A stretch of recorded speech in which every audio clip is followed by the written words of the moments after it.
Islam as a religion actually recognizes Judaism and Christianity. You know, the morals and the teachings and the ways that we should be living our lives have more things that are similar across these Abrahamic religions and other world religions than differences. And as I mentioned, there was Yafa and Fatima, the Magnificent Mosque, Snow in Jerusalem. There are a whole bunch of books that do take up this idea and want to sort of change this misconception that we have of each other. And the more that we hear each other's stories and the more that we get to know each other, that's the only way that our ideas about each other are going to change.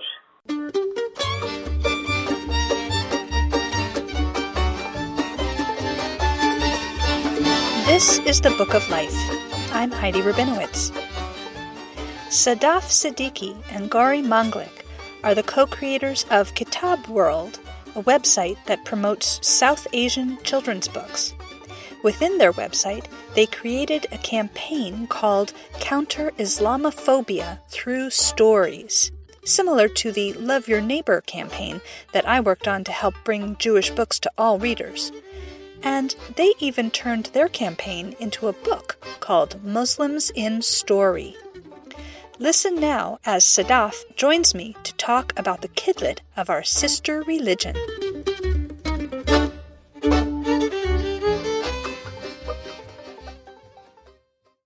Welcome, Sadaf. Can you tell us a little bit about yourself?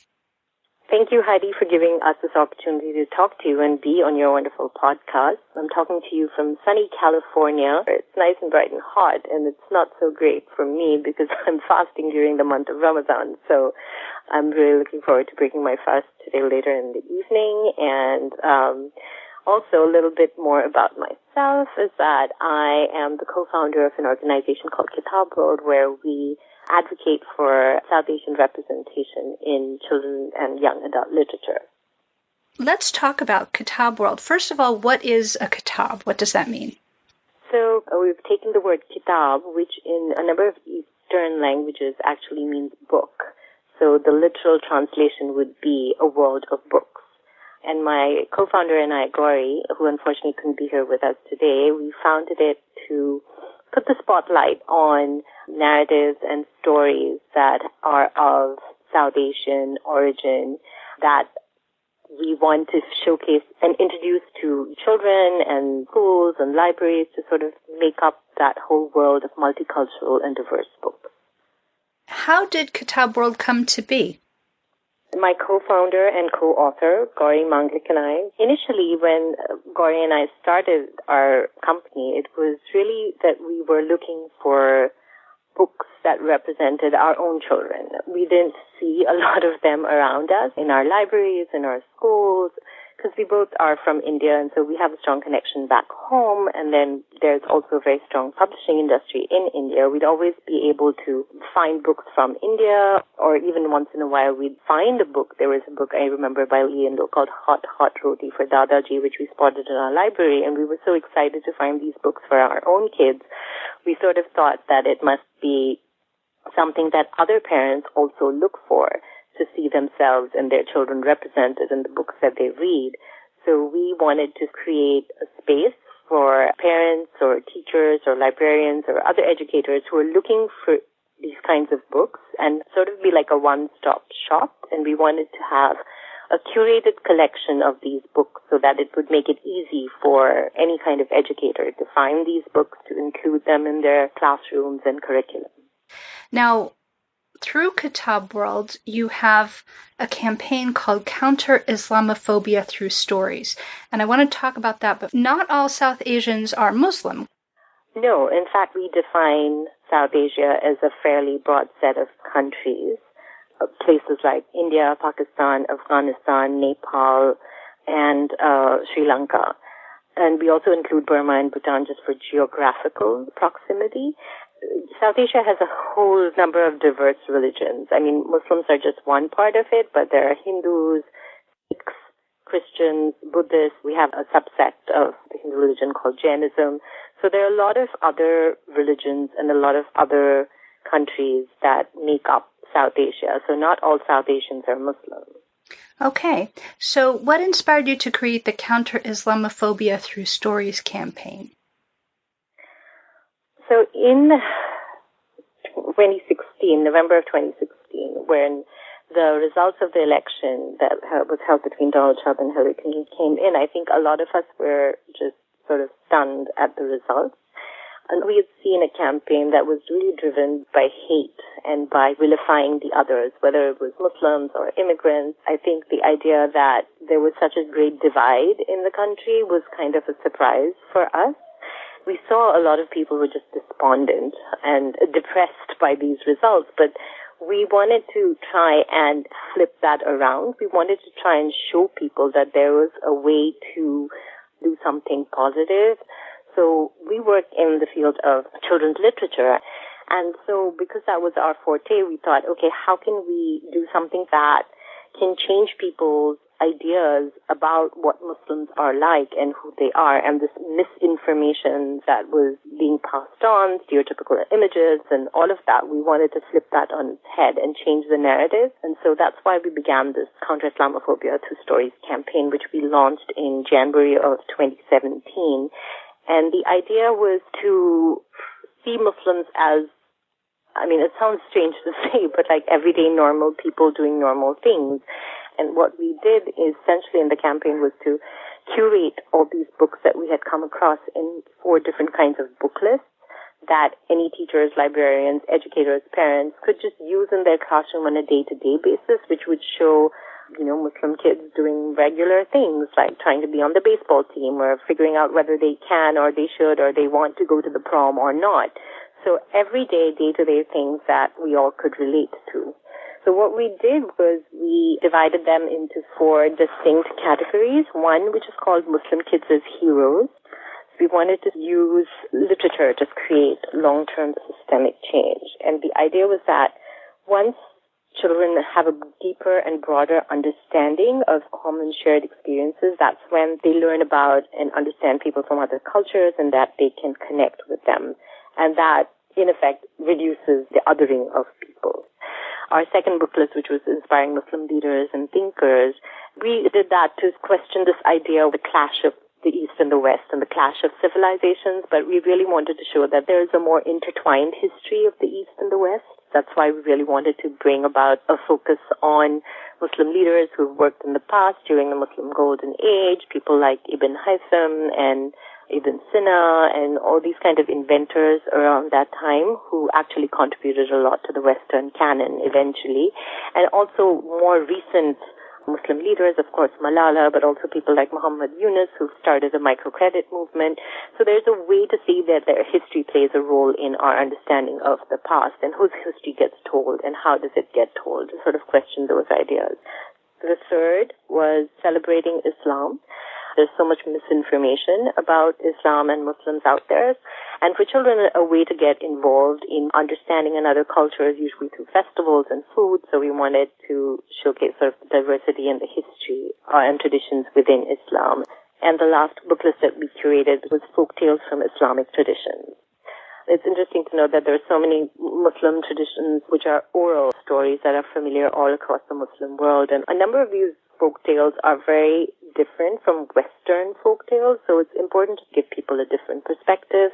And we also interviewed a number of the authors during that campaign just so that the people would get a more personal experience of understanding where these authors would come from and discover them and all of their work. Eventually, this campaign gained traction and we were able to present it at a number of conferences. And finally, because of the positive response that we received, we decided that it really needed to be expanded into a resource. And that's how we came about to expand these 4 categories into a book called Muslims and Stories. Note of clarification, on our website we still have these book lists and you can access the campaign on kitabworld.com. And since Kitab World was more focused on South Asia, our initial campaign was more about South Asia. But what we did with the book was to expand it to the entire Muslim world. So, with picture books, we paired them with activities. With middle grade and young adult books, we paired them with discussion starters and ideas for further engagement to give people a more holistic way to approach this in their classroom. Can you do a quick plug of a few favorite stories from the book lists?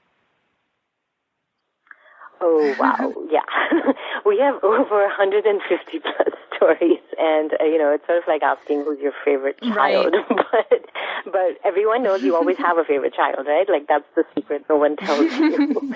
Oh wow, this is such a difficult question. But there's one book called Big Red Lollipop, which is a very popular book by Rukhsana Khan, about this young girl who gets invited to her first birthday party, and her mother makes her take her younger sister along. So, she gets really annoyed, and her sister's been really bratty. While it is a story about siblings, it's really more a delightful, dynamic story about immigrants and assimilation and identity, and I think it's really well done.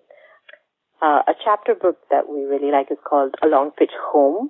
It's about this young boy who moved from Pakistan, and he was on the cricket team in Pakistan, and now he's moved to the U.S., and he's trying to assimilate to a new school and a new culture, and he tries to get on the baseball team, and it's his struggle with that and making friends, and it's just a really sweet and lovely story.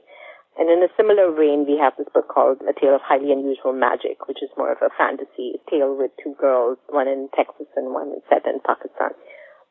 One of our folktale traditions that we really like is this book called Neem the Half-Boy. These are a whole bunch of Sufi stories that are oral traditions. Idris Shah actually wrote them down, and they were created by the publisher who got various art students to work on them to create them as picture books. So those are really fascinating story behind the story, essentially. It's about this young boy who's born half, and he has to go on this quest to find this portion in the dragon's lair and to make him whole again. So now in a more Western telling of the story, it would be all of his courage, and he goes and slays the dragon and gets the portion, and all of that's great. But here, this dragon is actually terrorizing the townspeople.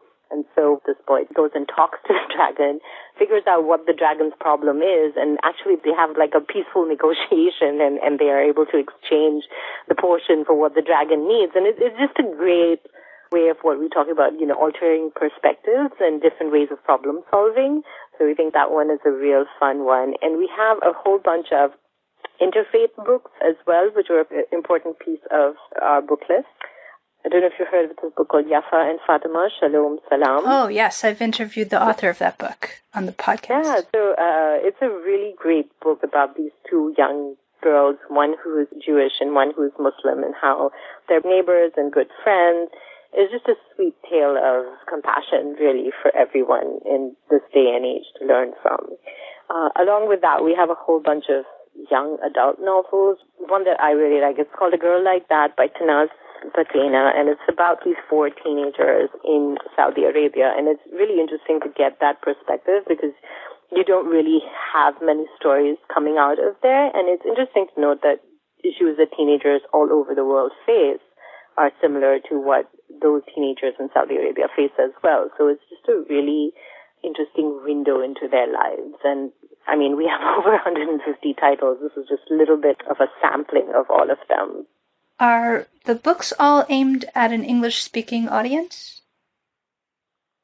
Yes, because this book, Muslims in Story, is aimed as a resource for educators, parents, teachers, librarians in the U.S. So they're all English language books. There are some books on our website, such as the Sufi stories that I mentioned, which you can get in bilingual titles. You can get them in English Urdu, English Pashto, English Dari, and also English Spanish. Can you talk about the state of Muslim children's literature as a genre? I think in the last couple of years, it's been very heartening to see that there are actually books coming out from the major publishers. There's an imprint of Simon & Schuster called Salam Reads, which is focused on Muslim children's literature, and they've come up with really, really good books over the years. There's a wonderful picture book called You Soy Muslim, which is, I believe, written in verse. There's also these great books called Crescent Moon and Pointed Minarets, Golden Dome, Silver Lanterns, like simple picture books on colors and numbers and shapes that are talking about regular concepts that you teach to younger children, but just with a lot of imagery and visuals that are more familiar to Muslim children. Also, in the last couple of years, there have been a lot of stories, fantasy. There's a particular book called The Gauntlet, fantasy. It takes from Muslim traditions, but it's taken it into a completely different space. And also books like Saints and Misfits, which is a more young adult novel. And it continues to grow. There are so many more books coming out and so many more Muslim authors who are getting visibility now. And it's so diverse in all genres. So that's really great that you get the whole gamut of the Muslim experience, because there's no real one Muslim experience, right? So I think it's looking up for Muslim children's literature right now. Terrific. Are there any Muslim children's book awards that we should be aware of? I don't know if they do it by religious-based book awards, but the Middle East Outreach Council does book awards. The book awards are mostly by region, because I know there's a South Asia Book Awards and a Middle East Book Awards, if you're looking for books that get validation from an organization in that sense. What is a very common misconception that non-Muslims have about Islam, and can you clear it up for us? Well, I'm not an expert on Islam, so it would be hard for me to say something, but when we were doing presentations around our campaign, we were asked a number of questions about Islam, similar to what you're asking right now, and we really felt that we were not the experts to answer this question, which is why in our book we actually posed a number of these questions to an Islamic expert, Sumbul Ali Karam Ali. So we have an interview with her, which is about frequently asked questions on Islam, and she is a lawyer who has a degree in Islamic law as well. So she answered a whole bunch of questions. I think the most common questions in terms of misconception is the idea of jihad. The meaning of the word jihad essentially means struggle. So it's any kind of struggle. Just trying to be a better person, trying not to lie or backbite or those kinds of things. That's essentially what jihad actually means. So the way most people understand it is sort of like an external war and killing anyone in jihad by the sword. But it's sort of a complicated situation where it's actually only meant to be taken in order to correct injustices, and it's very limited. So I think that would be the biggest misconception that people have. There's this idea that Muslims have never been part of the American story, that they're foreigners, and that they've come from outside. And our book, our first chapter is an overview of Muslims in America, which really looks at the contributions, the presence of Muslims from even before the formation of the United States of America. I think that's an important idea to understand. Okay, thank you. How can Jewish and Muslim bookworms work together to fight Islamophobia and anti-Semitism? Both communities just need to reach out to each other, and we really need to understand that we're all more same than we are different. And at the crux of it, we all want the same things for our families and our homes and our lives. And we really need to be able to reach out to each other and have more interfaith meetings, interfaith groups, interfaith discussions, which is also why interfaith books were a big part of our book list on celebrating Islam, because it was this idea that Islam as a religion actually recognizes Judaism and Christianity. You know, the morals and the teachings and the ways that we should be living our lives have more things that are similar across these Abrahamic religions and other world religions than differences. And as I mentioned, there was Yafa and Fatima, the Magnificent Mosque, Snow in Jerusalem. There are a whole bunch of books that do take up this idea and want to sort of change this misconception that we have of each other. And the more that we hear each other's stories and the more that we get to know each other, that's the only way that our ideas about each other are going to change. Excellent. So I found a list of creative interview questions on BookFox. It's a website for authors. And I think it's geared a little bit more towards fiction authors, but let's go ahead and see if this will work. We're going to randomly pick one of those questions and use it. So please pick a number between 1 and 50. 1 and 50, okay. 25. 25. The question is, how many unpublished and half-finished books do you have? Oh, me personally? Yes. So you can see that one is kind of aimed more at fiction writers, I think. Oh, well, I mean, it works. Okay. Everyone's an aspiring writer, right? I'd say I have about 8. Wow, that's quite a few. Yes, they're all sitting in my draft folder. And are you working on fiction or nonfiction? What kind of creative endeavors do you have? It's really strange that while I was working on this non-fiction book, Muslims in Story, my brain wanted to write fiction. So I've been dilly-dallying and touring with fiction more than non-fiction right now. I actually have a background in journalism and print and documentary media, so I come from a more non-fiction background, but I've been noticing of late that I've been more enamored of and driven towards and inspired by fiction writing, so that's interesting. And is that fiction for children or for adults? It's actually both. Like, I probably have half and half right now. Very cool. Well, good luck with that. Well, thank you. So it's time for our Tikkun Olam moment. Tikkun Olam is a Hebrew term for repairing the world. So what action would you like to invite our listeners to take to help heal the world? First of all, I think that this is a really wonderful concept because it's about repairing the world one person at a time. You can do it by yourself, by how you see the world and how you react to the world, and the power is with you to heal the world. And I think the more we know about each other's stories and actively going out and seeking these stories and learning about one another, understanding that everyone is diverse. There's no idea of one Muslim story, one Muslim experience, one Muslim person as a monolith. We're a very diverse community, and each with our own experiences. We all come from a whole spectrum of observations. So the less we can judge people, the better that we can be. Is there anything else that you would like to talk about that I haven't thought to ask you? No, but I would like to know from you what your work has been with your podcast and why you thought to reach out to us about our campaign.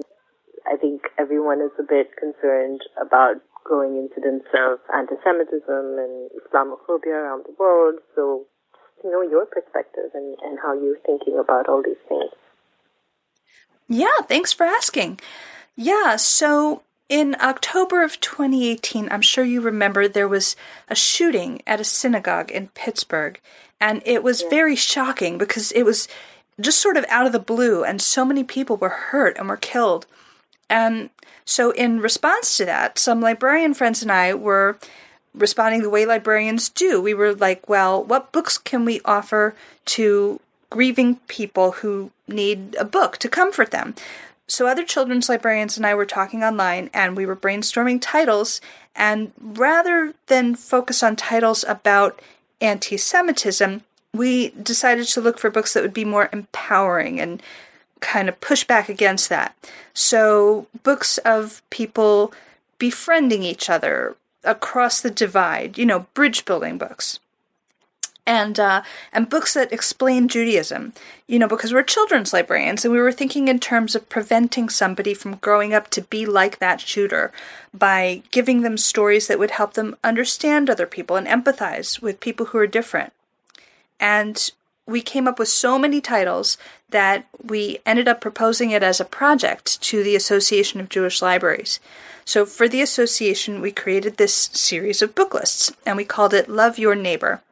And it's interesting that it was 4 book lists, like your 4 book lists. And this, I think, is what drew me to your work when I found out about it, because it was such a parallel situation of responding to hate with children's books. So we came up with the 4 book lists. So let's see. There's a book list about Jews and non-Jews supporting each other and standing up for each other. There was a list about synagogues and clergy and Jewish ritual, because the shooting took place in a synagogue and we thought people might be wondering about synagogues. There's a list of, kind of like your leaders list, there's a list about Jews in America, showing that, like Muslims, Jews have been here since the beginning, and we've contributed a lot to society at large. And there's a list about basically friendship between Jews and non-Jews, like the Yafa and Fatima book that you were talking about. And all of those lists are available at jewishlibraries.org and also on bookoflifepodcast.com. But what you've done with your whole campaign, and then with your book, Muslims in Story, it just seemed like an even better version of what we were trying to do. So I was just really intrigued by that. Oh my gosh, this is so lovely. Thank you. And just listening to you talk about how, as librarians, you began to look for books that would challenge that hate by actually showing people, a different side is actually so important, right? I mean, that's precisely why I think we wanted to do what we wanted to do, because it's not being despondent. It's how can you take the power in your hands to make a difference, even if it's to one person.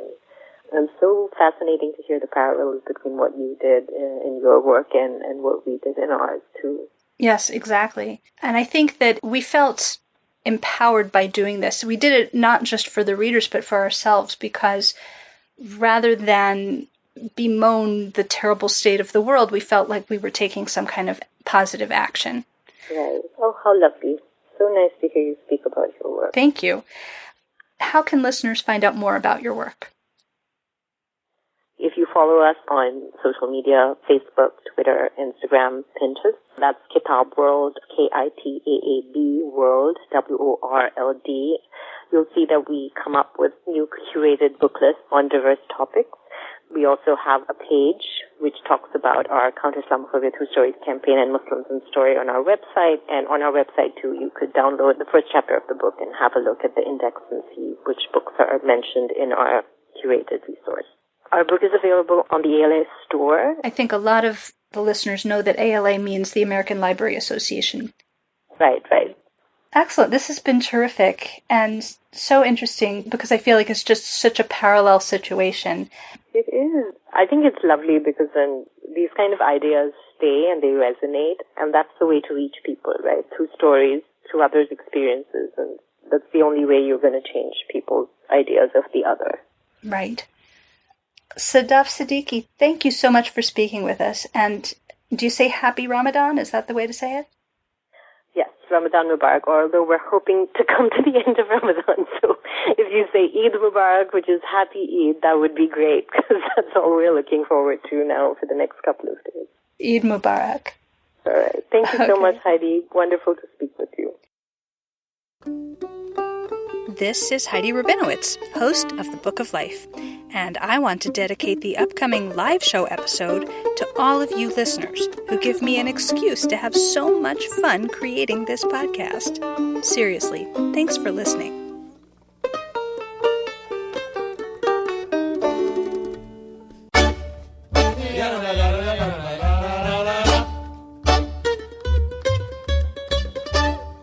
Don't be a stranger.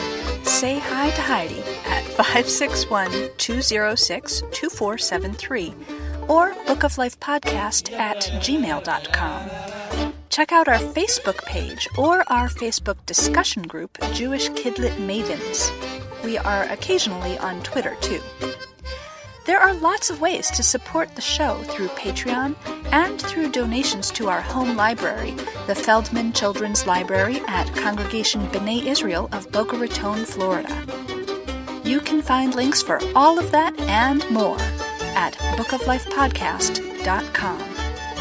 Our background music is provided by the Freilach Makers Klezmer String Band. Thanks for listening, and happy reading.